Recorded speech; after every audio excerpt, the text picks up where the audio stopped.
Hello बडियो friends, कैसे हैं आप सभी दोस्तों। ये है part 3 of chapter capital gain. अब तक हमने क्या क्या पढ़ लिया। हमने चार्जिंग सेक्शन पढ़ लिया, उसके बाद short term and long term capital asset और कैपिटल गेन के बारे में थोड़ा सा पढ़ा। Now we are starting from section 45। 45 is the charging section of this chapter. ये क्या बोलता है कि भैया आपका ट्रांसफर हुआ है और कैपिटल एसेट का अगर ट्रांसफर हुआ है तो हम आपको कहेंगे कि कैपिटल गेन के अंदर आपको टैक्स देना पड़ेगा। लेकिन आज हम एक्सेप्शन ऑफ सेक्शन 45 पढ़ने वाले हैं। यानी ट्रांसफर हुआ तो टैक्स नहीं देना पड़ेगा, हमें और कंडीशन भी चेक करनी पड़ेगी, जैसे आपको पैसे मिले कि नहीं मिले। एग्जाम्पल, आपकी एक लैंड थी, गवर्नमेंट को वहां से मेट्रो बनानी है, उन्होंने वो लैंड एक्वायर कर ली, आपको मुआवजा दिया, कंपनसेशन दिया, लेकिन लैंड आपकी ले ली। नाउ व्हाट, तो क्या आपको टैक्स देना पड़ेगा? सर मेरी लैंड तो ली लेकिन मुझे अभी पैसे नहीं मिले हैं। गवर्नमेंट से मुझे उम्मीद थी कम से कम 2 करोड़ रुपीस मिलेंगे, उन्होंने सिर्फ 20 लाख दिए हैं और मैं उनसे बोल रहा हूं कि सर मुझे और पैसे चाहिए। तो क्या मैं एज्यूम करके चल रहा हूं 2 करोड़ रुपीस मिलेंगे और मुझे सिर्फ 20 लाख मिले हैं, तो क्या मेरे को अभी 2 करोड़ पे टैक्स देना पड़ेगा? This is exception of section 45 where we have to check some conditions कि भाई अभी टैक्स लगाऊं भी कि नहीं लगाऊं, अभी टैक्स देना भी है कि नहीं देना है। हाँ, हमें मालूम है जब पैसे मिल जाएंगे तो कैपिटल गेन में टैक्स लग जाएगा, लेकिन जब तक पैसे नहीं मिले हैं तो आप कैपिटल गेन में टैक्स कैसे लगा सकते हैं। This is today's topic. तो आज ये जो भी एक्सेप्शंस हैं हमारा पॉइंट यहाँ पे रहने वाला है। और एग्जाम में आपको बता दूं, देखिए हर एक टॉपिक पे क्वेश्चन पूछा गया है और ये सारे क्वेश्चंस हम अभी क्लास में डिस्कस करने वाले हैं। ओके, तो आई होप आप लोग टैक्सेशन की प्लेलिस्ट से सारे लेक्चर देख रहे हैं। और जब भी आप लेक्चर स्टार्ट करो या लाइफ स्टार्ट करो, जब भी पढ़ना स्टार्ट करो, दो चीज़ें दिमाग में रखो। पहले, आवर ड्रीम्स डिजर्व रिजल्ट। हम जो सपने देखते हैं उसके बदले में हमें रिजल्ट चाहिए। डाउट मत रखो, क्योंकि डाउट रख दिया तो उस ड्रीम पे क्वेश्चन मार्क आ जाएगा, और क्वेश्चन मार्क आ जाएगा यानी तुम्हें खुद बिलीव नहीं है, तो ये यूनिवर्स तुम्हें कैसे दे सकता है वो चीज़। ठीक है, your dream deserve result. And next thing, I am CA dreamers, we are CA dreamers and I am next CA finalist in my upcoming attempt. ये चीज क्लियर रहेगी, हर बार बोलो, हर बार कमेंट में जाके लिखो। ठीक है सर, उससे क्या होगा, इतनी बार इतनी बार इतनी बार हम इसको ट्रेन करेंगे कि हमारा दिमाग रेडी हो जाएगा उस चीज को, लॉ ऑफ अट्रैक्शन के थ्रू अट्रैक्ट करेगा। और साथ में लॉ ऑफ अट्रैक्शन क्या कहता है, भाई सोचो मत, कर्म करो। So this lecture I am doing with you, it's showing you the karma, that how you deal for your subject, your course and for your upcoming exams. So video को like नहीं किया तो लाइक कर दीजिए, channel को subscribe नहीं किया तो सब्सक्राइब कर दीजिए, और कमेंट बॉक्स में जाके लिख दीजिएगा I am CA dreamers, we are CA dreamers and I am next CA finalist. चलिए सर शुरू करते हैं। तो आपको जैसे पता है, जैसे कि हम हमेशा करते हैं, पहले हम कॉन्सेप्ट को लिखेंगे, लिखने के बाद समझेंगे, उसके बाद बुक से पढ़ेंगे और उसके बाद हम इसके क्वेश्चन को सॉल्व करने वाले हैं। ओके चलिए सर, सेक्शन 45 सबसेक्शन 2, सबसे पहले हम ये पढ़ने वाले हैं। ओके सर, क्या कहता है ये, आइए बताता हूं मैं आपको। लेकिन हेडिंग लिखिए इसकी, कन्वर्जन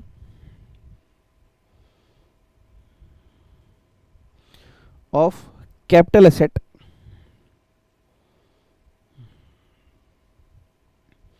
इनटू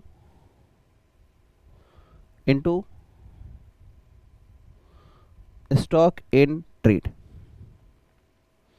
हम क्या कर रहे हैं, हम कैपिटल एसेट को स्टॉक इन ट्रेड में कन्वर्ट कर रहे हैं। सर क्यों कर रहे हो? भाई जरूरत पड़ गई है। मान लो मुझे दहेज में, हाँ दहेज में मेरी सासू माता ने मेरे को 20 तोला सोना दिया था।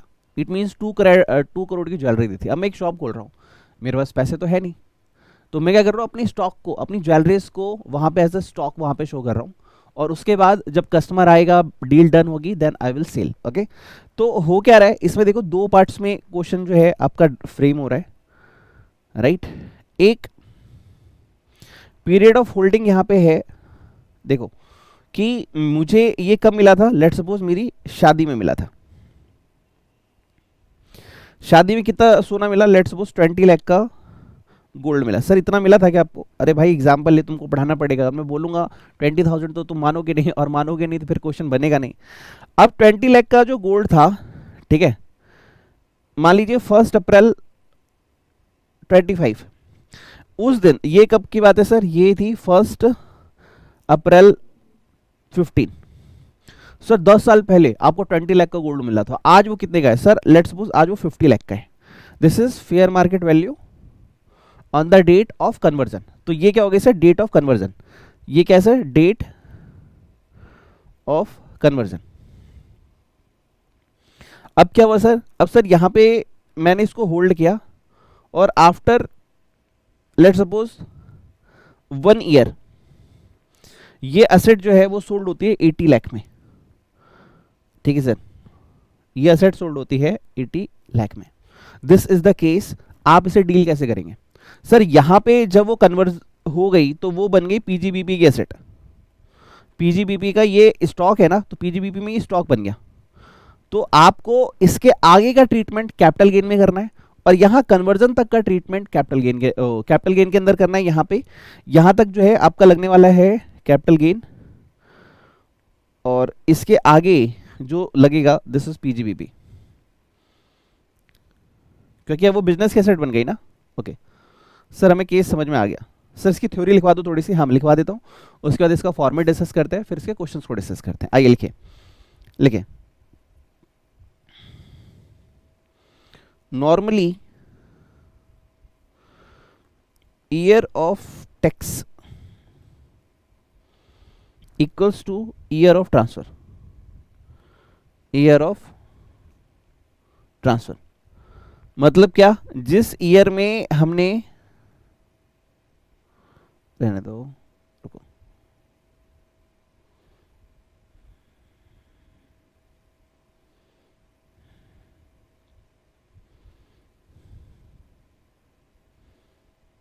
ठीक है, जिस ईयर में, इसको हम बोलते हैं जनरल रूल कि नॉर्मली ईयर ऑफ टैक्स क्या होता है, ईयर ऑफ ट्रांसफर को हम ईयर ऑफ टैक्स मानते हैं। लेकिन अब यहां पे क्या हो रहा है, यहां हो रहा है झटका। व्हाट इज द झटका, exceptions. In case of conversion of CA, CA मतलब कैपिटल एसेट, यहां पे चार्टर्ड अकाउंटेंट या फिर कंप्लीट आदमी नहीं, कैपिटल एसेट इनटू हमने क्या कर दिया, स्टॉक इन ट्रेड में हमने इसको कन्वर्ट कर दिया। Transfer took place in the year of conversion. Year of conversion, अब ईयर ऑफ कन्वर्जन हुआ, जनरल रूल क्या होता है भाई, टैक्स दे। हम क्या बोलेंगे, अगर आपने सेक्शन पढ़ रखा है 247, ओके, उसमें हमने क्या कहा था कि डेफिनेशन ऑफ ट्रांसफर में कि भाई अगर कन्वर्जन है तो हम कैपिटल गेन मानेंगे, ट्रांसफर मानेंगे। लेकिन आप टैक्स ले कैसे सकते हो, पैसे तो है ही नहीं उसके पास, उसने तो बस अपनी स्टॉक को घर से निकाल के दुकान पे रखा। आप बोलो टैक्स दे, लेकिन पैसे तो आए नहीं। तो हम कहेंगे ठीक है, पैसे तुम उस दिन दे देना जिस दिन तुम्हें 80 लाख रुपीज रिसीव्ड हुए। हम उससे क्या बोल रहे हैं भाई, जिस दिन तुम्हें 80 लाख फाइनली जब कैश रिसीव हुआ ना उसको सेल करके, तब दे देना। Okay, transfer took place in the year of conversion. ठीक है,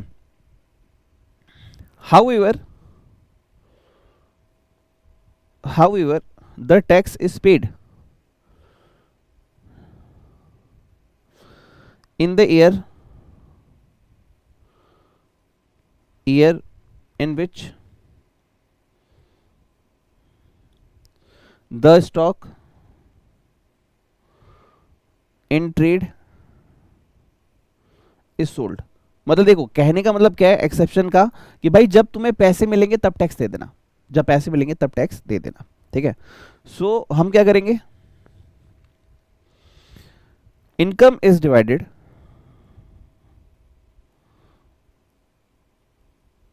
इन 2 पार्ट्स। हम इनकम को 2 पार्ट्स में डिवाइड करने वाले हैं। ओके सर, कौन कौन से हैं 2 पार्ट, देखो, एक है हमारा computation of capital gain,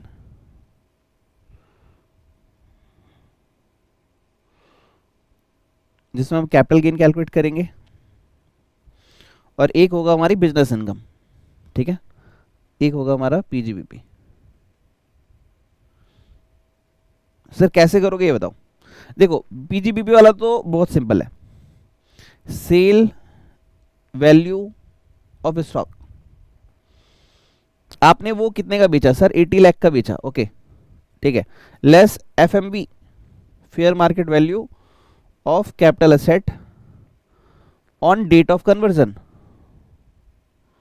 date of conversion, ठीक है। तो ये क्या था sir, let's suppose this is 50 lakh, 50 lakh मैंने एग्जांपल में लिया था। तो पीजीबीपी इनकम कितनी हो गई sir, PGBP income is 30 lakh as per the example.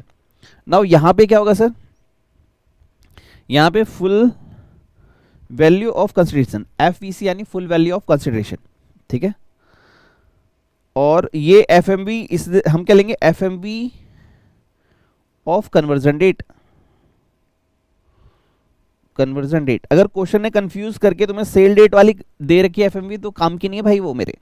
तो फुल वैल्यू ऑफ कंसिडरेशन कितना है सर, हमारा है 50 लाख, राइट, ओके, ये हमने ले लिया। नाउ ट्रांसफर एक्सपेंस, क्या कोई ट्रांसफर एक्सपेंस हुए थे, नहीं सर, खुद की ज्वेलरी थी, दुकान में रख दिया, कोई ट्रांसफर एक्सपेंस, हाँ लेकिन सर चाय वाय पिलाया था, वो पीजीबीपी वाला पार्ट है, वो इधर नहीं, तो ट्रांसफर एक्सपेंस तो कुछ भी नहीं है, ओके। ये आ गया net consideration, net consideration, consideration. तो अब यहां पे आप क्या करोगे, लेस्ट कॉस्ट ऑफ एक्विजिशन या फिर इंडेक्स कॉस्ट ऑफ एक्विजिशन आप लेस कर दोगे। लेट्स सपोज हमारे केस में क्या था सर, वो तो मुझे गिफ्ट मिली थी सर, ज्वेलरी मुझे गिफ्ट में मिली थी, मेरी सासू माँ ने खरीदी थी, क्या मैं उनकी सासू माँ वाली कॉस्ट ले लूँ, उनकी मतलब मेरी, चलो ले लेते हैं, फिलहाल के लिए ले लेते हैं, 20 लाख ले लेते हैं एग्जाम्पल। तो मैंने 20 लाख को यहाँ पे लेस कर दिया, मैंने अपनी सासू माँ की कॉस्ट को अपनी कॉस्ट मान के 20 लाख रुपीज यहाँ पे लेस कर दिया, okay. Now index cost of improvement और index cost of improvement, sir वो तो इस केस में कुछ भी नहीं है। हाँ सर, उनकी बेटी को झेल रहा हूं मैं जिंदगी भर, क्या ये लेस कर दो, नहीं वो लेस नहीं होगा, सॉरी। तो ये क्या हो गया मेरे दोस्त, ये हो गया शॉर्ट टर्म कैपिटल गेन और लॉन्ग टर्म कैपिटल गेन, जो भी होगा। एग्जाम्पल के लिए हम अभी ले रहे हैं 30 लाख एग्जाम्पल के लिए। तो this is what we have to do at solve, okay. चलिए सर क्या आपने लिख लिया, एज्यूम कर रहा हूं आप ये कॉन्सेप्ट लिख चुके हैं, ये कॉन्सेप्ट समझ चुके हैं। अब आइए फटाफट इसका एक क्वेश्चन देख लेते हैं। 45(2)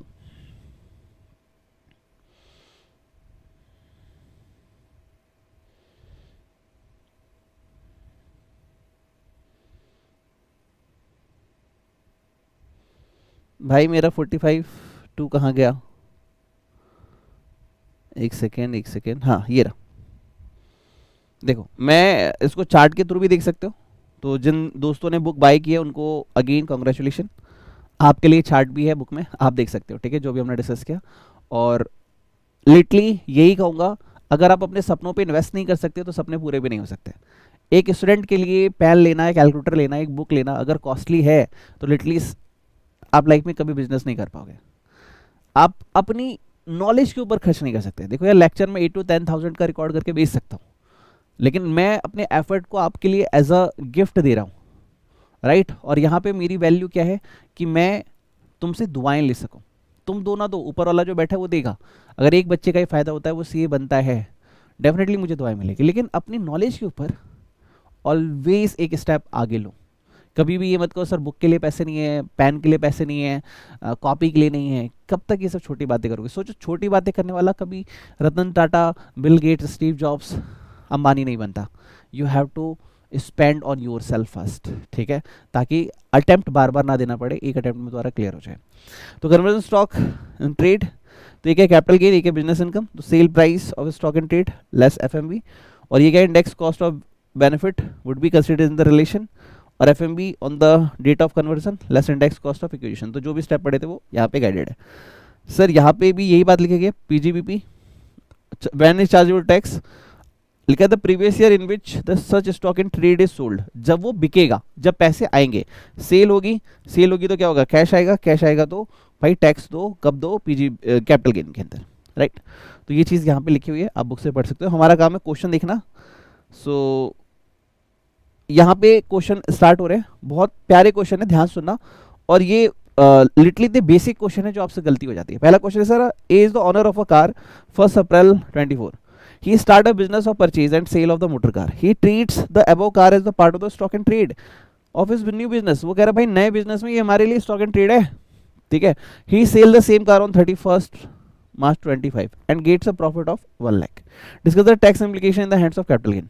तो पहली चीज तो ये कि आपके लिए एक बार बताओ, जो कार है क्या वो कैपिटल असेट है? नहीं सर, ये पर्सनल असेट है. ज्वेलरी आ जाएगी सर, कार कभी भी पर्सनल असेट होती ही नहीं, तो होती ही नहीं तो कैपिटल गेन नहीं लगेगा. बिजनेस इनकम जो है वो अलग बात है.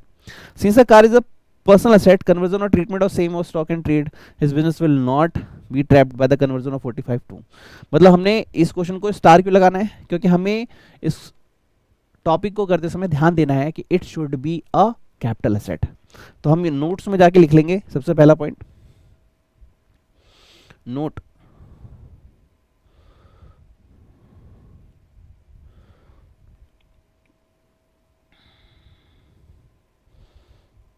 it should be a capital S. क्या लिखने वाली बात है? नहीं.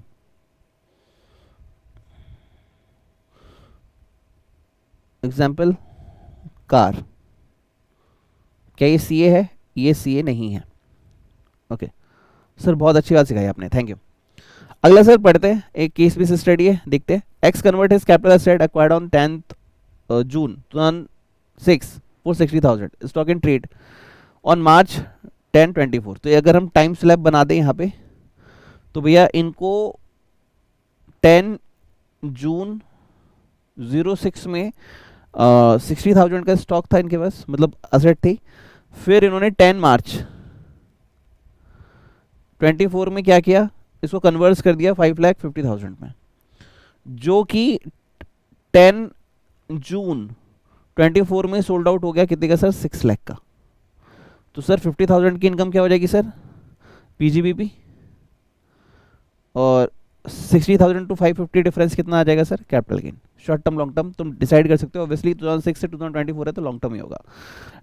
Okay, now since the capital asset is converted into stock and trade during the previous year 23, 24, 11 for the assessment year 24, 5, it will be transferred to 47. However, the profit or gain arising from the above conversion will be charged to the tax of assessment year 25, 26 since the stock and trade has been sold only on 10 June 24. For this purpose, the fair market value of the date of such conversion will be full value of consideration of the computation of capital gain. The capital gain would be computed by reducing the index cost of acquisition since the transfer conversion of capital asset took place during the previous year 24. The business income is 50,000 and जो दूसरी asset है right, उसमें आप क्या करेंगे? Long term capital gain निकाल के दिखाएंगे. जैसे 550 की आप उसमें फुल वैल्यू का कंसिडरेशन ले लेंगे, माइनस 60,000 डिवाइड बाय में ईयर ऑफ एक्विजिशन मल्टीप्लाई में ईयर ऑफ ट्रांसफर. ठीक है, आगे लो जी, तुम्हारे लिए 2 नन्हे मुन्ने क्वेश्चन और हैं. आइए सर डिस्कस करते हैं. सर क्या ये क्वेश्चन जिस तरीके से आप डिस्कस कर रहे हो ठीक है? हाँ, ये नॉलेज पॉइंट ऑफ व्यू से, एग्जाम ओरिएंटेड पॉइंट से बिल्कुल ठीक है. लेकिन अगर मैं इसे कहूँ ये फुल अगर क्लास होती तो मुझे ये क्वेश्चन लिख के आपको दिखाना होता. लेकिन due to scarcity of time मैं इसको यहाँ पे डिस्कस कर रहा हूँ. कुछ बच्चे एडमिशन लेते समय सुपर 30 का जो बैच होता है, सर आप उसमें वैसे ही यूट्यूब की तरह कराएंगे क्या बस डिस्कस? नहीं sir, we have to solve every question in class. Okay, so this is different, this is different. But यहाँ एग्जाम ओरिएंटेड रहना है, टाइम कम है, कम टाइम में मुझे सारा पढ़ाना है आपको, तो थोड़ा सा टाइम कंसंट्रेटेड होने के कारण मैं सिर्फ डिस्कस कर रहा हूँ, वरना क्लास में मुझे पूरी प्रेजेंटेशन आपको दिखानी पड़ती. अरब converts his plot of land purchase on 1st July 80,000 in stock and trade on 31st March 24.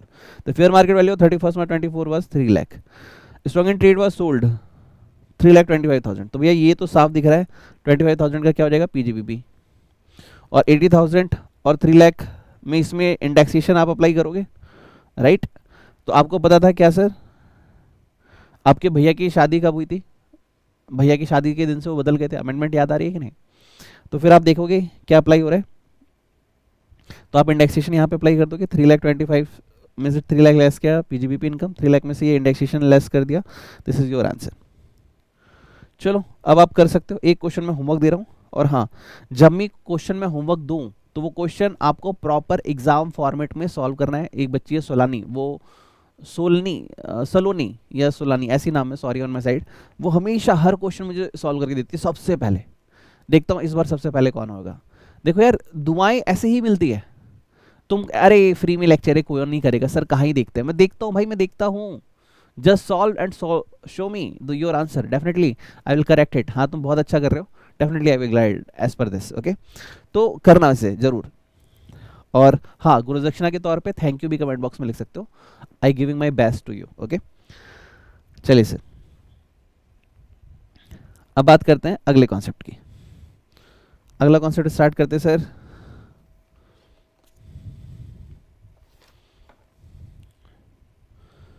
लिखो sir 45(5).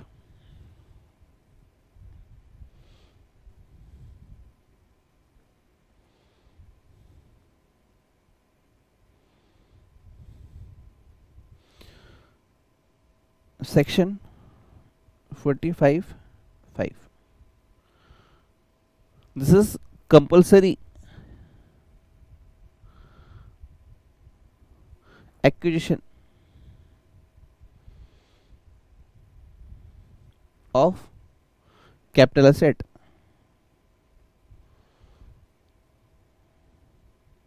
Compulsory acquisition of capital asset. Okay sir, आपकी एसेट ना कंपलसरी ले ली, जैसे मैं मेट्रो का एग्जांपल दे रहा था, या फिर गवर्नमेंट को वहाँ स्कूल बनाना है या फिर नेवी फोर्स बनानी है, कुछ ऐसा बनाना है, गवर्नमेंट को अपना कुछ कंस्ट्रक्शन कर रहे हैं, ले लिया आपसे, तो जैसी ले ली क्या टैक्स देना पड़ेगा? अगर वो फाइनल पेमेंट दे रहे हैं तो देना पड़ेगा, अगर वो इंस्टॉलमेंट पे पेमेंट दे रहे हैं तो जब जब इंस्टॉलमेंट मिलेगी तब टैक्स जाएगा। फिर एक होता है इनहेंस कंपनसेशन। इनहेंस कंपनसेशन क्या होता है कि सर आप ने बोला कि सर मेरे को ना ये आप 20 लाख दे रहे हो, I am not satisfied, 50 lakh दो, तो 20 लाख तो तब दे दिए थे, 30 लाख 2-3 साल बाद मिले आपको, ठीक है। और एक होता है आपने गवर्नमेंट के ऊपर केस फाइल कर दिया कि सर मेरे को ना मेरे हिसाब से पैसे नहीं मिले, so can it increase? Answer है यस। तो अगर वो सेटिस्फाइड हो गए गवर्नमेंट तो आपको पैसा बढ़ा के मिलेगा, ठीक है। आइए पहले एक बार लिखते हैं, फिर से क्वेश्चंस को ड्राफ्ट करेंगे, थोड़ा थोड़ा करके समझते हैं इसको।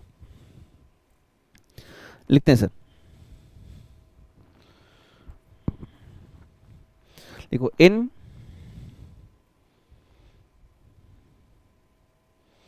Case of compulsory acquisition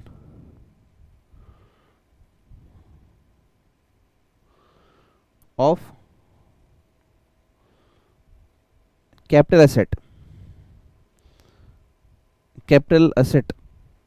transfer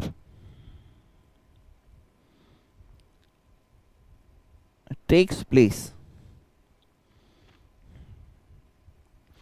in the year in which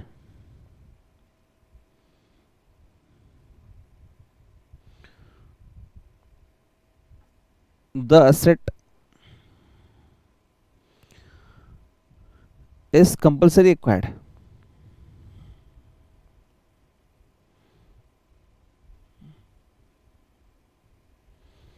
but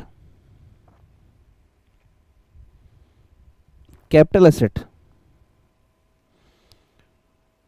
but capital लिखो gain, but capital gain, मैं यहाँ डायरेक्ट लिख रहा हूँ but CG, okay, but capital gain is taxable in the year in which compensation is received। तो आपको capital gain कब देना है? Year in which compensation is received. तो इसको मार्क कर देना प्लीज कि कैपिटल गेन टैक्सेबल कब होगा? Is taxable in the year, कब? जब कंपनसेशन आपको मिलेगा। जब तक आपको कंपनसेशन नहीं मिलेगा आपको कैपिटल गेन देने की जरूरत नहीं है गवर्नमेंट को। क्यों? क्योंकि भाई मेरी झोली में कुछ नहीं आया तो मैं तुम्हें क्या दूं? तुम कह रहे हो भैया प्रसाद दे दो, अरे मैं खूब भूखा मर रहा हूँ भाई, सर मिठाई खिला दो, पहले मुझे तो मिठाई मिलने दो तब मिठाई दूंगा ना, मतलब टैक्स तब दूंगा ना जब पैसे आएंगे। तो this is the concept, okay. चलिए सर, मैं इसको ना थोड़ा सा ऊपर लिखता हूँ ताकि रिवाइज कराने मुझे आसानी हो।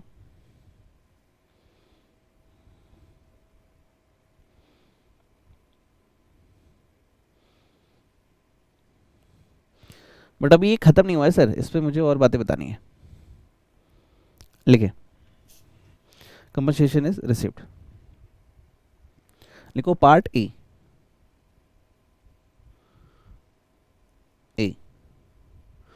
For initial compensation,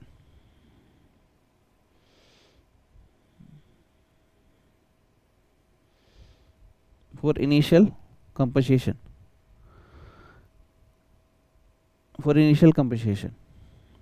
computation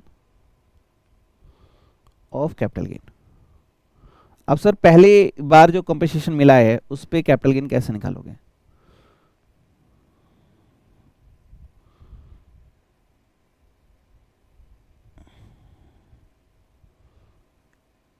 part A क्या है? Initial compensation. ओके, तो देखो आप देखोगे फुल वैल्यू ऑफ कंसिडरेशन कितनी है, दैट इज ब्रैकेट में लिख लो इनिशियल कंपनसेशन, क्योंकि मैं तो डिसाइड कर नहीं रहा, गवर्नमेंट ने अपने हिसाब से दे दिया भाई 10 लाख 5 लाख जो भी है इनिशियल कंपनसेशन। नाउ ट्रांसफर, क्या ट्रांसफर के समय कोई एक्सपेंस हुआ था? अगर यस तो आप उसे लेस कर सकते हो। यह आ गया नेट कंसिडरेशन।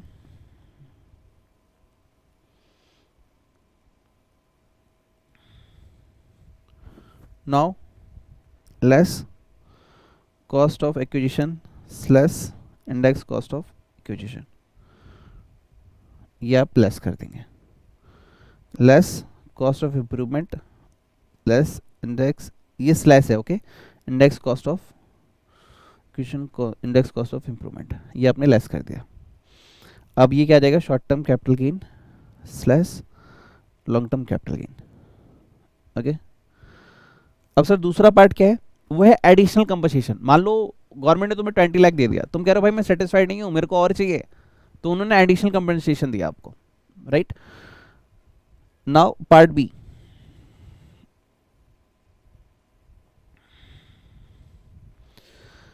लिखो एडिशनल कंपनसेशन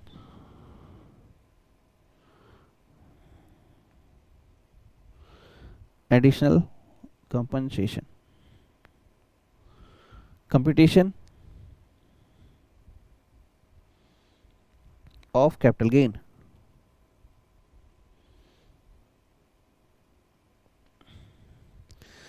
तो इसमें आप कैसे कैलकुलेट करोगे?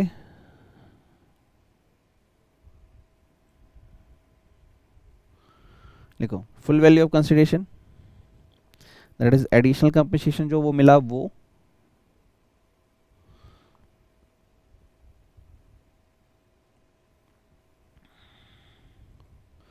लेस लीगल फीस, ठीक है, जिसमें आप बोल सकते हो लिटिगेशन चार्जेस, क्योंकि यहाँ पे आपको लॉयर वगैरह हायर करना पड़ा होगा, आप लॉयर तो होंगे नहीं ऑब्वियसली, तो लॉयर की फीस वगैरह या लीगल चार्जेस जो भी यहाँ था वो लेस कर दोगे, फिर आ जाएगा आपका शॉर्ट टर्म कैपिटल गेन और लॉन्ग टर्म कैपिटल गेन। अब यहाँ पे स्टूडेंट से एक क्वेश्चन पूछ लेते हैं कि सर ऊपर में आपने कॉस्ट ऑफ एक्विजिशन और index cost of acquisition less किया, कॉस्ट ऑफ इंप्रूवमेंट और index cost of improvement less किया, बट यहाँ क्यों नहीं किया? तो यहाँ ना करने की वजह क्या है कि भाई एक बार इंडेक्सेशन कॉस्ट लेस कर दी, क्या हर बार तुम्हारी लागत लगी होगी? एक ही बार लगी होगी ना। इंप्रूवमेंट की कॉस्ट एक ही बार लगी होगी ना, एक्विजिशन की कॉस्ट एक ही बार लगी होगी ना, तो एक बार मैंने लेस कर दिया, हर बार थोड़ा ना लेस करोगे। हर बार लेस करोगे तो कैपिटल गेन तो कुछ बचेगा ही नहीं, तो सब पे तो माफी ले लोगे, राइट। ओके, आइए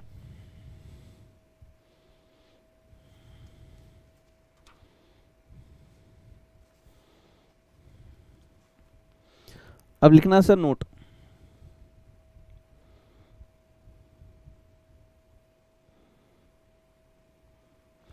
note number 1, initial compensation,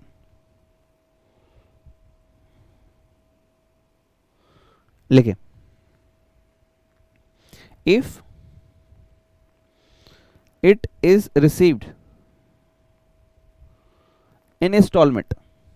government ने कहा था 50 लाख देने का, एक बार 5 लाख दे रही है, एक बार 20 लाख दे रही है, फिर एक 10 लाख दे रही है, फिर 5 लाख दे रही है, instalment. If received in instalment,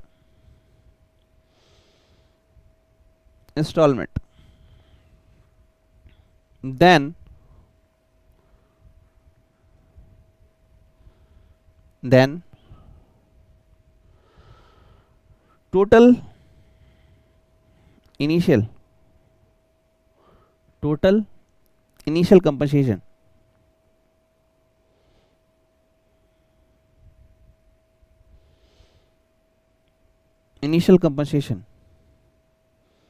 total initial compensation लिखो taxable in the year in which first installment is received. First installment is received. अब यहाँ पे एक क्वेश्चन आना चाहिए सर दिमाग में. सर मान लीजिए 50 लाख है था, ओके 50 लाख गवर्नमेंट का 50 लाख देंगे, 10 लाख मुझे आज दे दिए, बाकी मतलब कम से कम गवर्नमेंट 50% तो देती है, तो मान लो 30 लाख आज दे दिए, 20 लाख देंगे, कह रहे 1 साल बाद देंगे या फिर 2 महीने बाद देंगे. तो भैया जिस दिन तुम्हें पहली पेमेंट मिली उसी दिन तुम्हें टैक्स देना पड़ेगा. मतलब सर हम पूरे 50 लाख मिलने का वेट नहीं करेंगे ना. सर ये तो गलत है. हाँ गलत तो है, लेकिन यही रूल है कि जब फर्स्ट इंस्टॉलमेंट मिलेगी तभी तुमको गवर्नमेंट को टैक्स देना पड़ेगा. ओके सर, सेकंड लिखिए, इनहेंस्ड कंपनसेशन या फिर इसको बोला जाता है एडिशनल कंपनसेशन. आपने बोला सर मैं 50 लाख से सेटिस्फाइड नहीं हूं, मेरे को 2 करोड़ मिलने चाहिए. गवर्नमेंट बोला ठीक है 1 करोड़ दे देते हैं, तो और 50 लाख गवर्नमेंट दे रही है, एडिशनल कंपनसेशन. तो ये कब टैक्सेबल होगा? जब मिलेगा, in the year of receipt.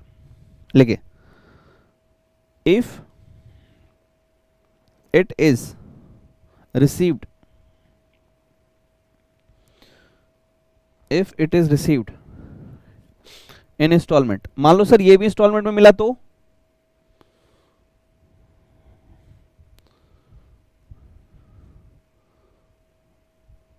लिखो sir then it is taxable as and when received. Sir इन दोनों में डिफरेंस क्या है? जो इनिशियल है, जो जैसे गवर्नमेंट का तुम्हें 50 लाख देंगे, 30 लाख दे दिया, 20 लाख नहीं दिया, तो पूरे 50 लाख पे तुम्हें टैक्स देना पड़ेगा. बट कोई इनहेंस कंपनसेशन है जो गवर्नमेंट से तुमने लड़ा कि भाई मेरे को ये एक्स्ट्रा पैसा चाहिए, तो मेरा हक मार रहे हो, तो गवर्नमेंट ने कहा चलो ठीक है 30 लाख और देते हैं. तो जब जब मिलेंगे तब तब टैक्स लगेगा. Okay, this is the difference. ठीक है सर, ज्यादा ही इनको पास कर दिया भाई मैंने.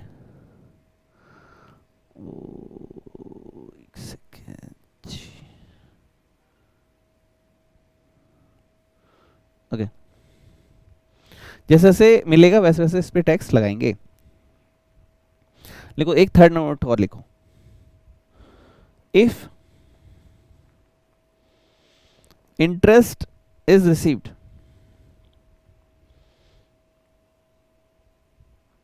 on late compensation, then if interest is received on late compensation, then such interest is taxable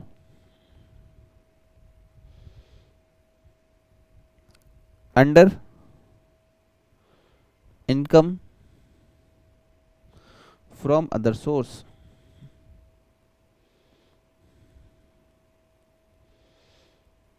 Other source. Actually when it received. Actually when it received. Actually when it received. ठीक है. और एक और इसमें पॉइंट आता है, note का भी एक बच्चा है. क्वेश्चन है what is taxable amount. What is taxable amount in case of interest. तो इसके लिए आप लिख सकते हैं इंटरेस्ट रिसीव्ड मल्टीप्लाई में 50%, और 50% क्या है sir? Standard deduction, standard deduction under section 57। Sir ये कहते हैं what is taxable amount. Taxable amount कौन सा क्या होगा इंटरेस्ट के केस में? तो जब आप इनकम फ्रॉम अदर सोर्स पढ़ेंगे तो वहां डिस्कशन हम करेंगे, लेकिन अभी के लिए समझा रहा हूँ कि मैं वेट कर रहा हूँ, 5 साल से मेरे को पैसे मिल ही रहे, तो मैंने कहा गवर्नमेंट जी अगर मैं ये पैसा आपकी एफडी में भी रखता ना तो 6 to 8% मिलता। गवर्नमेंट ने कहा चल जा 6 to 8% दिया तेरे को इंटरेस्ट, जा। तो कहते कि भाई वो भी तुमको टैक्सेबल होगा, लेकिन कहाँ होगा? इनकम फ्रॉम अदर सोर्स के अंदर होगा। और कब होगा? जब तुम्हें वो मिलेगा। और कितना होगा? मान लो 1 लाख रुपीज इंटरेस्ट मिला तो 50% का मुझे स्टैंडर्ड डिडक्शन मिल जाएगा अंडर सेक्शन 57, तो 50,000 ये टैक्सेबल होगा, लेकिन इनकम फ्रॉम अदर सोर्स में। तो जब हम वो चैप्टर करेंगे तो मैं आपको वहां के लिए गाइड करूंगा, ठीक है। और अभी सच बोलो तो इस पे अभी नोट्स खत्म नहीं हुए हैं, कुछ बातें हैं एक दो जो और बतानी है, लेकिन फिलहाल अभी हम कॉन्सेप्ट पे चलते हैं। सेक्शन 45(5), ठीक है, क्या कहता है ये? Profit and gain arising from the transaction chargeable as income. 45(5) ही किया ना हमने अभी? Yes. Transfer and gain, transfer by way of compulsory acquisition. कैसे हो रहा है सर? कंपलसरी एक्विजिशन हो रहा है हमारे साथ अंडर एनी लॉ और transfer, the consideration for which was determined or approved by the central government or RBI. If the compensation or consideration is further enhanced by any court, tribunal or other authority, the enhanced amount will be deemed to be the income. उसको भी आपकी income माना जाएगा, okay. However, in any amount of compensation received in pursuance of any interim order of court, tribunal or other authority shall be deemed to be the income chargeable under that capital gain or the previous year in which the final order or court, tribunal or authority has met. और इसमें क्या है sir? The previous year in which the consideration और part of the, मतलब instalment, एक instalment या पूरे पैसे जब भी मिले तुम्हें टैक्स देना होगा। और इसमें क्या है? Previous year in which the amount was received by the assessee, जब मिलेंगे तब। फिर deemed full value of consideration क्या होगी सर आपकी? सेक्शन 48 के एंगल से कंपनसेशन और कंसिडरेशन डिटरमाइंड और approved in the first instance by the central government और आरबीआई। और यहाँ पे क्या होगा? Amount by which the compensation और कंसिडरेशन इनहेंस और further for this purpose cost of acquisition and cost of improvement shall be taken as nil. क्यों? क्योंकि तुम्हें ऊपर ही अलाउ कर चुके हैं तो हम बार बार अलाउ नहीं करेंगे। चलो सर क्वेश्चन देखते हैं। एग्जांपल है mister Rocky, date of birth है सर 1/10/96। हाँ, ये स्टडी मेट का नहीं है, ये इन एडिशन डाला हुआ है यहाँ पे, ठीक है, थोड़ा समझाने के लिए केस को। ही परचेज 1 हाउस ऑन 1/4/1995, 4 लाख। लेकिन सर एक चीज याद रखते हैं, हम 2001 की फेयर मार्केट वैल्यू लेते हैं, जैसा आपने बताया था, आंसर है yes. And incurred 2 lakh on it's improvement on 1/10/1998। तो सर 2001 से पहला वाला कोई भी इंप्रूवमेंट होता है तो वो जीरो हो जाता है, राइट।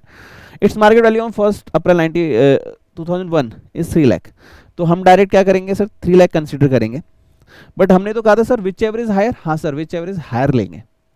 1 अप्रैल 2001 और फेयर मार्केट वैल्यू आपको वहां पे चेक करनी पड़ेगी, विच एवर जो हायर होगा वो हम आपको देंगे। तो जनरली फेयर मार्केट वैल्यू ही हायर होती है, लेकिन इस केस में लोअर है फेयर मार्केट वैल्यू, तो विच एवर जो हायर होगा वो ले लेंगे। This house was acquired by the government on 1/10/20, okay, and the compensation fixed by 50 lakh. Government कह रही है 50 लाख देंगे, चिंता मत करो। The government has paid half of the amount on 1/10/24, तो जैसे, और हाफ 1/10/25। तो जब तुम्हें 50 लाख का 50% यानी 25 लाख मिला, उसी समय 50 लाख पे तुम्हें कैपिटल गेन पे टैक्स देना पड़ेगा। पहला केस तो यहीं पे सॉल्व हो गया, राइट। दूसरा ऐसे, the assessee has filed an appeal for increasing the compensation, और गवर्नमेंट ने डिसाइड किया कि भाई एडिशनल 5 लाख तुम्हें और दे देंगे। तो ये जिस दिन मिलेगा उस दिन ये टैक्सेबल होगा। The government has paid half of the amount on 1 April 26 and balance half 1 अप्रैल 27। तो 1 अप्रैल 26 में 2.5 लाख का टैक्स लगेगा, और उस पर का 5 लाख का 2.5 पे टैक्स लगेगा 1 अप्रैल 26 में, एंड 1 अप्रैल 27 में 5 लाख का 50% यानी 2.5 लाख पे टैक्स लगेगा। He has invested 72,000 S in the previous year. तो इसके बारे में मैंने अभी तुम्हें बताया नहीं, 80C to 80U, तो उसके डिस्कशन में अभी नहीं करूंगा। बाकी आप क्वेश्चन देख सकते हैं, मैंने यहाँ पे गाइड कर दिया है, ठीक है सर। मजा आया सर? हाँ ठीक है सर, क्वेश्चन हो गया। हाँ, इसमें अभी 2 नोट और हैं जो अभी मैं डिस्कस नहीं करूंगा, वो रेगुलर क्लास जब होगी फुल टाइप लेक्चर तो उस समय डिस्कस कर लेंगे, बट आपका क्वेश्चन एग्जाम का इससे सॉल्व हो जाएगा, ठीक है सर। तो हमने अभी अराउंड 40 मिनट्स लगा दिए, कॉन्सेप्ट अभी बाकी है। अब हम बात करेंगे 45 1A 1A 45 1A, छोटा सा प्यारा सा नन्ना सा राज दुलारा सा क्वेश्चन। आइए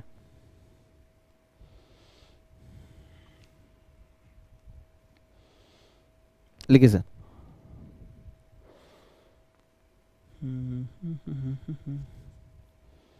सेक्शन 45 1A, ओके, ब्रैकेट में गड़बड़, लेट्स करेक्ट इट। 45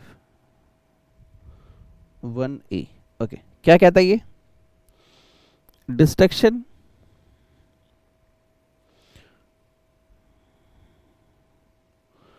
और damage of capital asset.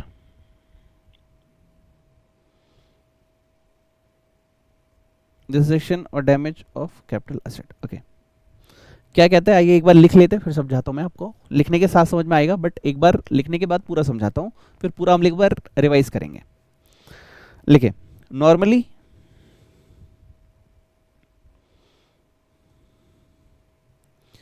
Destruction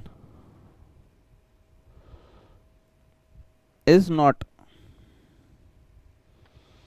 treated as transfer of capital asset. However, if destruction of transfer या destruction of capital asset लिखो, destruction of capital asset is due to following, due to लिखो, due to natural calamities, flood,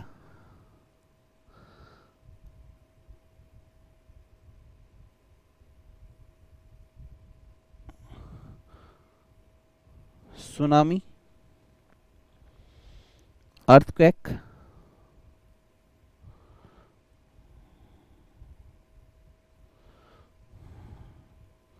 riots, enemy attack,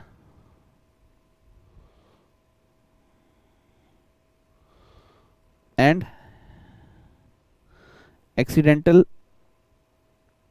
fire। अगर इन 4 वजह से हुआ है destruction, ठीक है,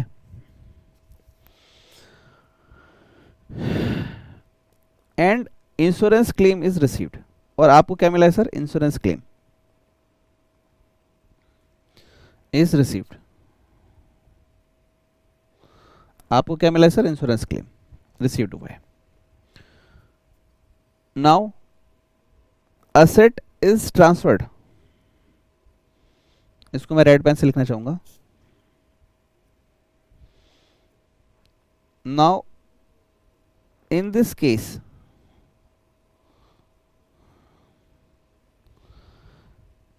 asset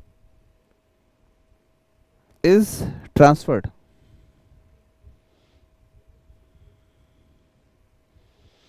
in year of destruction,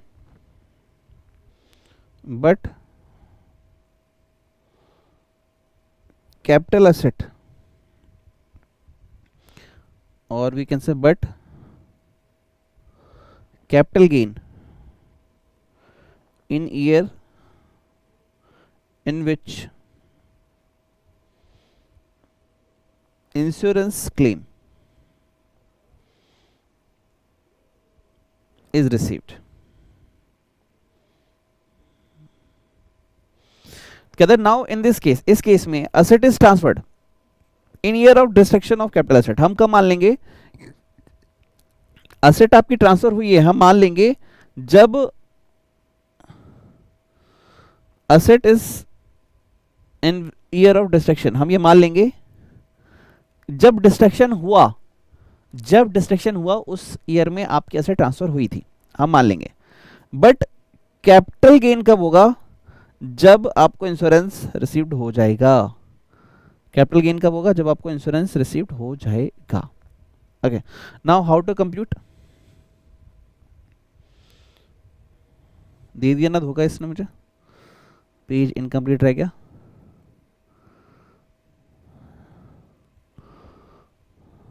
लिखिए, हाउ टू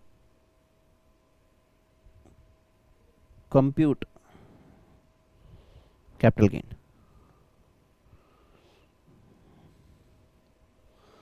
कैपिटल गेन कैसे कैलकुलेट करोगे sir? Full value of consideration, insurance claim और इंश्योरेंस क्लेम क्या देगा? Full value of consideration, insurance claim, money और fair market value of asset received in claim, जो आपको claim में मिला है। इनडायरेक्टली हम क्या बोल रहे हैं? क्लेम का पैसा जो है वो आपकी फुल वैल्यू ऑफ कंसिडरेशन होगी, less transfer expenses,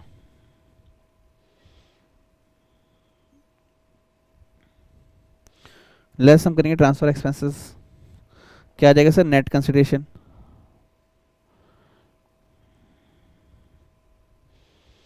net consideration. Okay, now less cost of acquisition as the requirement, less index cost of acquisition as the case may be, and cost of improvement slash index cost of improvement as the case may be। तो क्या आ जाएगा आपका? Short term capital gain आ जाएगा या फिर long term capital gain आ जाएगा।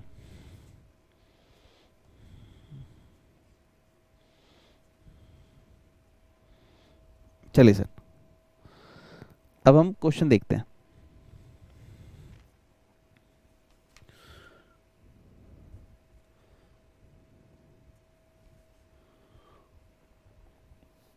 यहां पे इन्होंने क्या समझाया? मनी और other asset received in insurance from an insurer on account of damage, destruction or any capital asset as a result of flood, hurricane, cyclone, earthquake or other riot or civil disturbance, accidental fire or explosion, action by any enemy, action taken in a combating an enemy। तो chargeable to tax क्या होगा? The previous year in which the such money और other asset is received. और deemed full value क्या होगी? The value of money और the fair market value of the asset received, जो मिला है, मतलब जो भी कैश दिया है या एसेट के बदले में एसेट दिया है, जो भी केस। तो इस केस में हुआ क्या, जरा एक बार समझते हैं। आपकी कोई भी एसेट थी, उसको रियट्स के बदले में, नेचुरल कैलेमिटीज के बदले में या एनिमी अटैक की वजह से वो क्या हो गई? डिस्ट्रॉय हो गई, डिस्ट्रक्ट हो गई। अब आप गए इंश्योरेंस कंपनी के पास, उन्होंने बोला ठीक है भाई, कितनी की एसेट थी? जितने की भी थी। उन्होंने बोला चलो ठीक है, हम 5 लाख देते हैं। आपने वो सेट ली थी 1 लाख की, तो जो डिफरेंस अमाउंट हो गया वो कैपिटल गेन। वैसे इंश्योरेंस कंपनी कभी ज़्यादा नहीं देती सर। इंश्योरेंस कंपनी कह रही है मैं नई एसेट दिलवा देती हूँ, तो उसकी फुल वैल्यू ऑफ कंसिडरेशन, मतलब फाइनली जो भी आपको मिल रहा है उसकी फुल वैल्यू ऑफ कंसिडरेशन आप लोगे, लेस करोगे जो भी आपका एक्सपेंसेस होगा, लेस आप करोगे आपकी कॉस्ट की इंप्रूवमेंट, आपकी कॉस्ट की एक्विजिशन कॉस्ट जो भी होगी आप वो लेस कर दोगे, आपका short term capital gain, long term capital gain निकल के आ जाएगा। चलिए सर, एक क्वेश्चन मैं करवा देता हूँ और एक ही क्वेश्चन है तो मैं ही करवा देता हूँ, ठीक है। अच्छा, आज हमने क्वेश्चन कितने कितने किए, जरा एक बार मार्क करेंगे आप। क्वेश्चन नंबर 2, 1, 2, 3, 4, 5, देन एक एग्जाम्पल 6, ठीक है। फिर एक 45 5A है, ये हम लेटर ऑन इस पे लिख देना, लेटर ऑन मास्टर सिखाएगा लेकिन लेटर ऑन, अभी नहीं, ठीक है। तो हमने 6 to 7 एग्जाम्पल्स अभी किए हैं मजे में, ठीक है, without taking a stress, this is called study. चलिए सर, मजा आया सर। उसके बाद अभी एक बार इन तीनों का रिवीजन कर लेंगे क्योंकि एग्जाम के पॉइंट ऑफ व्यू से बहुत इंपॉर्टेंट है। क्योंकि आप देख रहे हो इसका इंडिविजुअल क्वेश्चन बनता है, इंडिविजुअल क्वेश्चन मतलब ये पढ़ा और इसके क्वेश्चन का जवाब चाहिए, ठीक है। तो question 2, Mr. A is an individual carrying on a business. His stock and machinery were damaged and destroyed in the fire accident occurred in the December 24. Okay. The value of stock loss total damage is 6,50,000. Certain portion of the machinery could be salvaged. मतलब कह रहे कुछ छोटा मोटा जैसे कहते हैं ना जल गया फिर थोड़ा बहुत बच गया, वो कह रहे salvage. तो opening balance of the block on the 1st April 24, WDV on the 31st March 24 after providing depreciation for the previous year 24 is 10,80,000. Okay. कह रहे WDV जो थी उस ब्लॉक की 10,80,000 थी और जो असेट लॉस्ट हुआ है उसकी वैल्यू 6,50,000 है। ओके सर ये ब्लॉक ऑफ असेट क्या होता है? तो बहुत सारे असेट्स को जब एक साथ कंपाइल करके बोलते, जैसे मैंने बोला कैमरा कैमरा कैमरा कैमरा, तो मैंने कहा कैमरा का ब्लॉक बना देते हैं, कैमरा ब्लॉक। तो ब्लॉक ऑफ असेट्स के बारे में आप पढ़ोगे पीजीबीपी के अंदर, नेक्स्ट चैप्टर ही अपना, तो हम वहाँ पे अच्छे से पढ़ेंगे।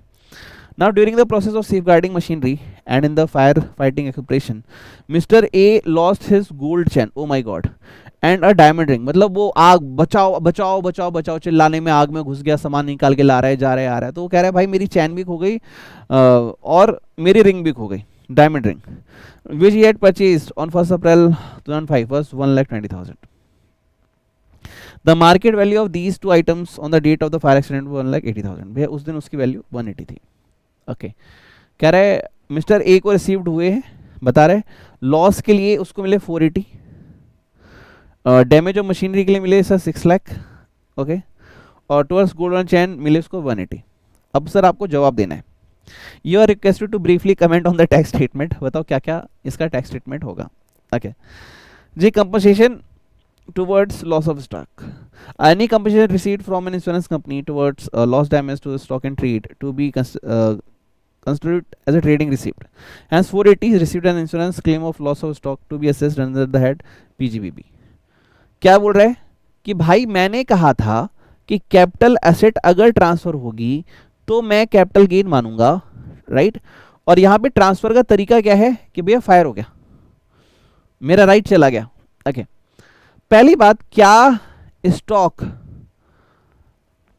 कैपिटल गेन आइटम है? तो हमने लेक्चर नंबर 1 में ये डिस्कस किया था कि स्टॉक जो होता है वो पीजीबीपी आइटम होता है, स्टॉक कभी भी कैपिटल एसेट होता ही नहीं। तो जो चीज़ कैपिटल एसेट है ही नहीं उसको हम यहाँ पे कवर कैसे कर सकते हैं? तो वो तो स्टॉक है। स्टॉक कहाँ होता है? बिजनेस में। तो बिजनेस आइटम में आप उसे ट्रीट करो। Okay now the assessee can claim the value of stock destroyed by fire as a loss eligible for deduction while computing the income under the head profit and loss। तो कह रहा भाई PGB में discuss करना, यहाँ इसकी discussion मत करो। ओके अगला जी, टुवर्ड्स डैमेज टू मशीनरी, यहाँ पे लिखा है कि the question does not mention whether the salvage machinery is taken over by the insurance company. क्या कहीं भी क्वेश्चन में लिखा था कि वो जो कबाड़ बचा था, जो वेस्टेज था, क्या वो इंश्योरेंस कंपनी ले गई? ऐसा कहीं भी कुछ भी नहीं लिखा हुआ। और whether there was any replacement of machinery, क्या नई मशीन दी? ऐसा भी नहीं लिखा हुआ। Assuming that the salvage machine is taken over by the insurance company, हम मान के चल रहे हैं, एज्यूम कर ले रहे हैं। हम क्या कर रहे हैं? एज्यूम कर ले रहे हैं कि वो इंश्योरेंस कंपनी, जैसे जनरली क्या होता है भाई मैं तुझे नए पैसे दे रहा हूँ ना तो पुराना माल मुझे दे दे, तो वो पुराना आइटम सब लेके चले गए। And there is no fresh addition of machinery during the year, तो नया सेट तो कुछ आया नहीं। तो block of set machine is cease to exist, तो ब्लॉक ऑफ द मशीनरी है वो अब खत्म हो गया है। Therefore 480 is being the excess of the written down value, that is 1080। तो 1080 over the insurance compensation, that is 6 lakh will be accessible as the short term capital loss।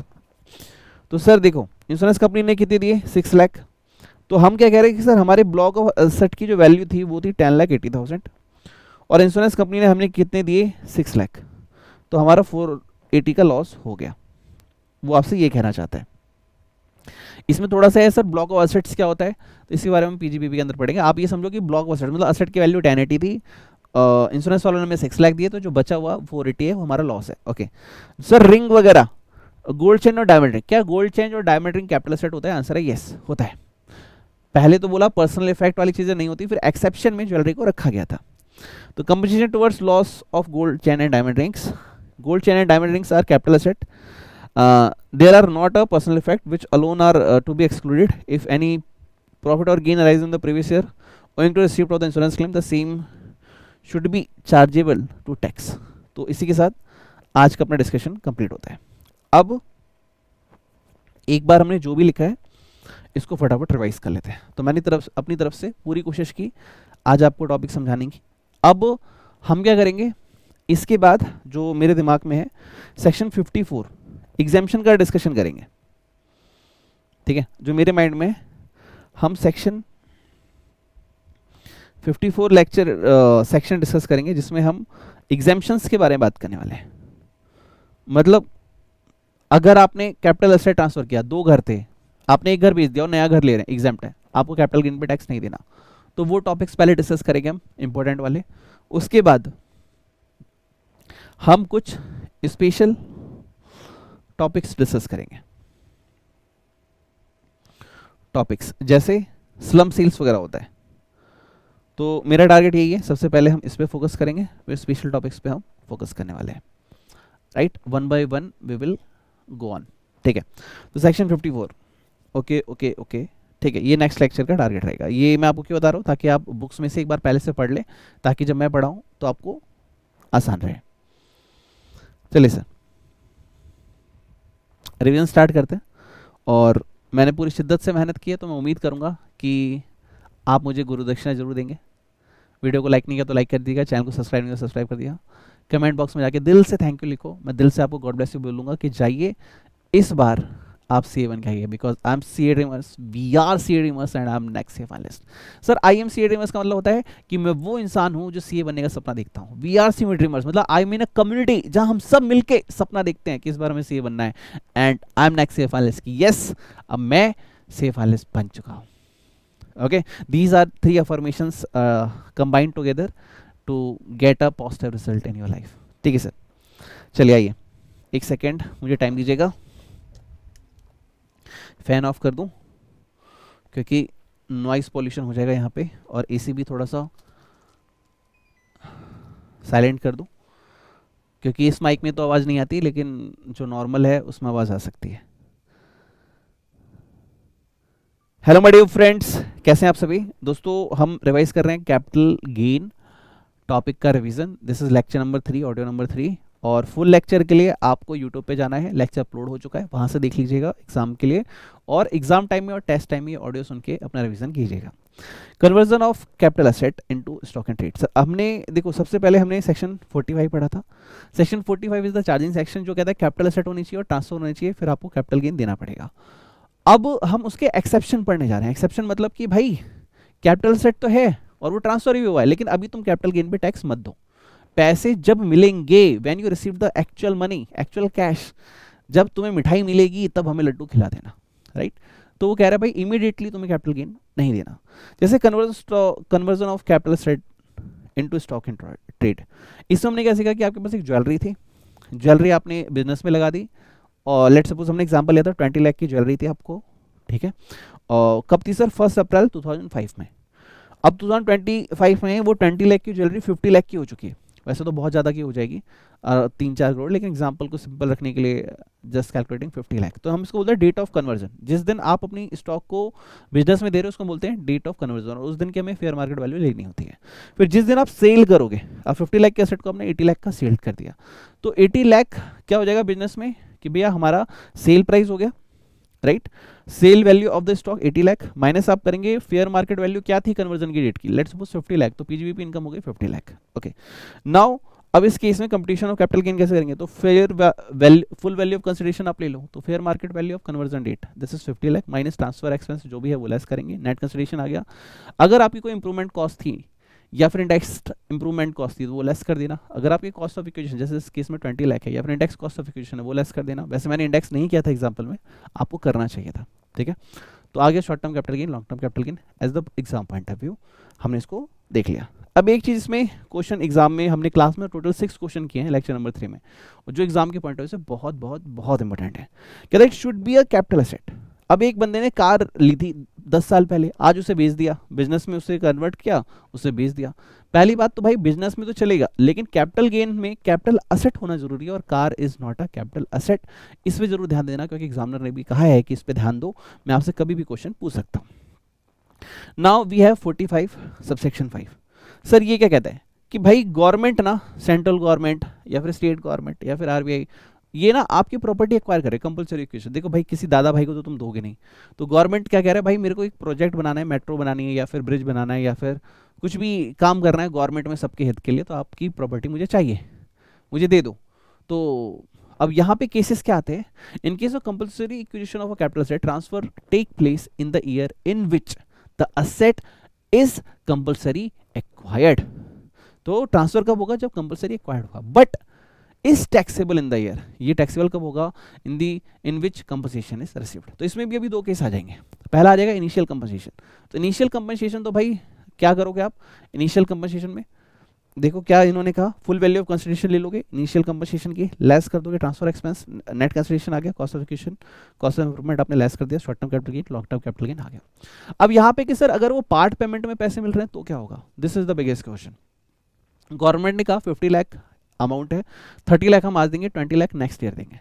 Government के पास भी पैसे नहीं होते, तो 30 लाख जिस दिन मिले उस दिन ही आपको टोटल 50 लाख में टैक्स देना होगा। Okay, now the next thing, additional compensation और कंपटीशन ऑफ कैपिटल गेन। आपने बोला सर 50 लाख से मैं सेटिस्फाइड नहीं, मेरे को 80 लाख चाहिए, आपने गवर्नमेंट पे केस फाइल कर दिया, गवर्नमेंट का चलो ठीक है मैं तुम्हें 30 लाख देता हूँ, तो additional competition is 80 lakh minus legal expense equals to short term capital gain और लॉन्ग टर्म कैपिटल गेन। इसमें कुछ बच्चे क्वेश्चन पूछते हैं, जैसे मैंने क्लास में बताया सर इसमें कॉस्ट ऑफ इंप्रूवमेंट और कॉस्ट ऑफ एक्विजिशन क्यों नहीं लिया, क्योंकि एक ही लागत की कितनी बार आप लेस करोगे, आपको ऊपर ऑलरेडी वो एक्सपेंस लेस करवा दिया गया है, इसलिए हम दोबारा उसको अलाउ नहीं करेंगे।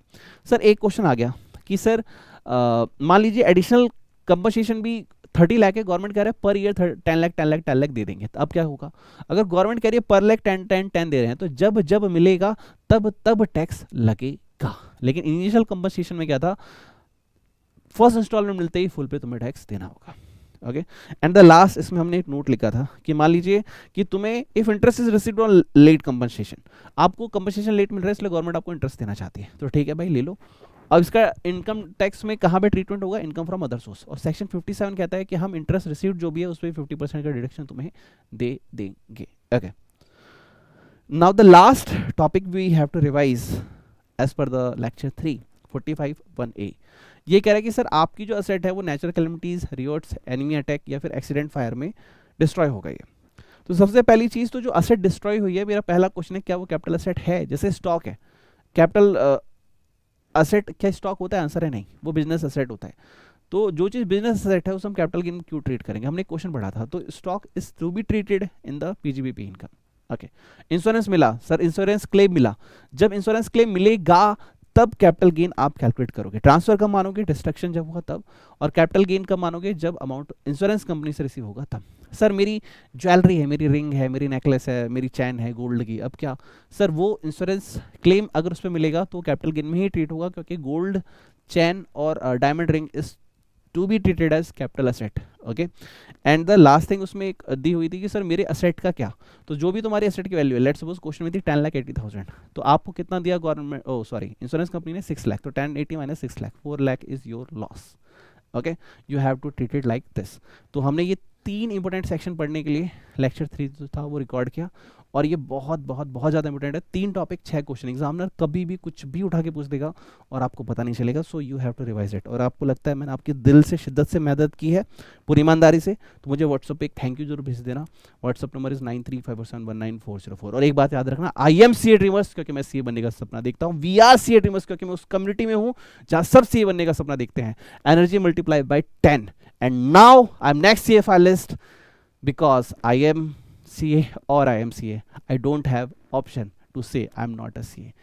आपको बनना पड़ेगा, हर हाल में बनना पड़ेगा, हर हाल में करना पड़ेगा। Thank you and God bless you. तो दोस्त यहीं पे इस पार्ट को एंड करते हैं, नेक्स्ट में आई विल ट्राई कि 54 के सारे सेक्शन सब सेक्शंस हम लोग ट्रीट करके खत्म कर दे with questions discussion. Okay, thank you and God bless you. कोई डाउट दिक्कत शिकायत हो तो व्हाट्सएप पे मैसेज भेज देना 9357199404। और क्वेश्चंस प्रैक्टिस के लिए और टाइम सेव करने के लिए, क्योंकि नोट्स लिखने में टाइम जाता है, अगर आपको टाइम सेव करना है, अगर आपका अटेम्प्ट अभी सितंबर में हो, जेन में अपकमिंग ही हो, लेटेस्ट अटेम्प्ट हो, तो भाई प्लीज़ बुक यूज़ कर लेना, बहुत हेल्प मिलेगी, क्योंकि आप 200 to 300 क्वेश्चंस लिख नहीं सकते, और इसके आंसर की प्रेजेंटेशन भी आपके दिमाग में होनी चाहिए। सो गो फॉर इट, क्योंकि अब मैं नहीं चाहता आप 20 to 30 मार्क्स से पास हो, मैं चाहता हूँ तुम 70 80 90 में पास करो, इसलिए इन एडिशन करो always on a daily basis. Thank you and God bless you.